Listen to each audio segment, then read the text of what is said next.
If you haven't found a therapist that meets this criteria, don't be afraid to keep looking. It doesn't mean that you're broken or that therapy isn't meant for you. It just means you haven't found the right fit yet.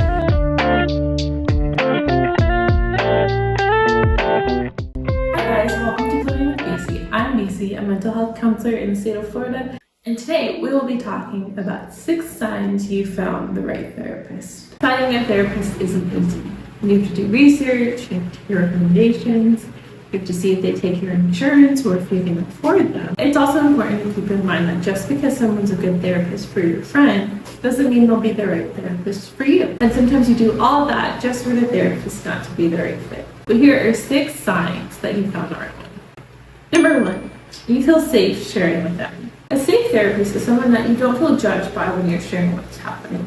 They may have questions, and that's okay and to be expected.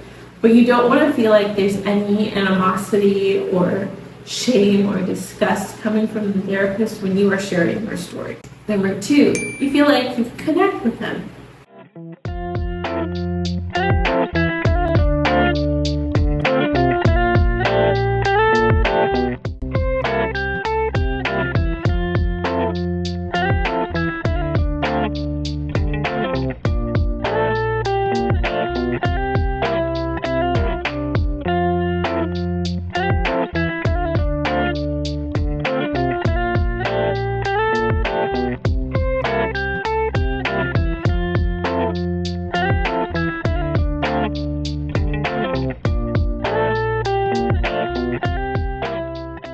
Number 3, when the therapist is explaining something clinical to you, you don't feel like they're talking down to you. Therapists do have clinical training, so sometimes they'll use terms to help give you language and to get a better understanding of what's happening to you. But you want to make sure that in those moments, you feel like you can ask questions and you're able to develop a deep understanding. When I'm explaining something to my own clients, I like to use imagery or metaphors so that way they can tie it into something that they can relate to or something that they have a stronger idea of what it is. Number 4, you don't feel attacked when they challenge you. Your therapist will challenge you, and that's really important for them to be able to do. Your therapist can challenge you with some of your blind spots and misconceptions you may have, or even just incorrect lines of thinking. This will be uncomfortable at first, and it may initially feel like being attacked. However, there's a difference between feeling attacked as a defense mechanism and attacked because your therapist is significantly degrading you and making you feel as if you don't know any. And your therapist may challenge you and you may not agree with what they say. That is okay. You have to go with everything your therapist says. But when they challenge you, you should walk away with the sense that they are saying it because they want to help you reach your goals, not to attack who you are. Number 5, and this one's a big one.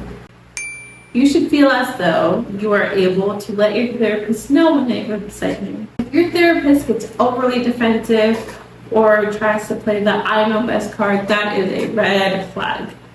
They may try to explain their reasoning behind why they said what they said. But at the end of the day, they should be able to recognize their role in your pain and be able to admit how they may have hurt you. The caveat to that is if you are in treatment because you are consistently having troubles with your relationships, maybe you are diagnosed with borderline personality disorder. Sometimes what you're experiencing may make it seem like people are out to get you or are trying to hurt you. And that should not be the case with your therapist, but they should also be able to break down what they said and why.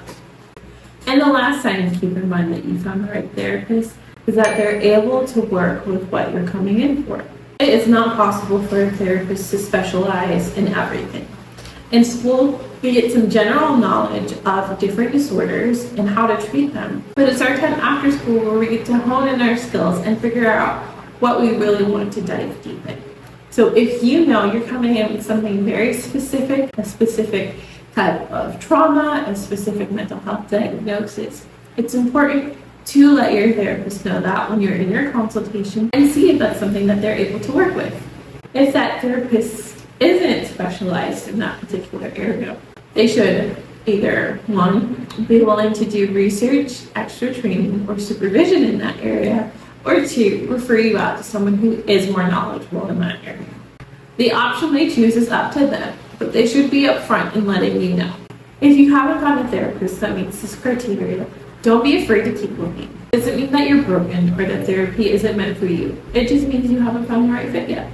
Therapists are human too, and we can't be everything for everyone.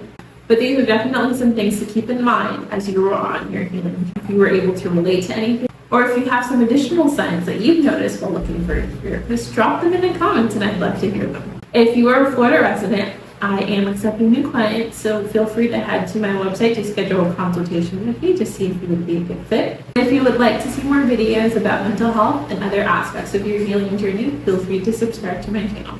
I'll see you soon.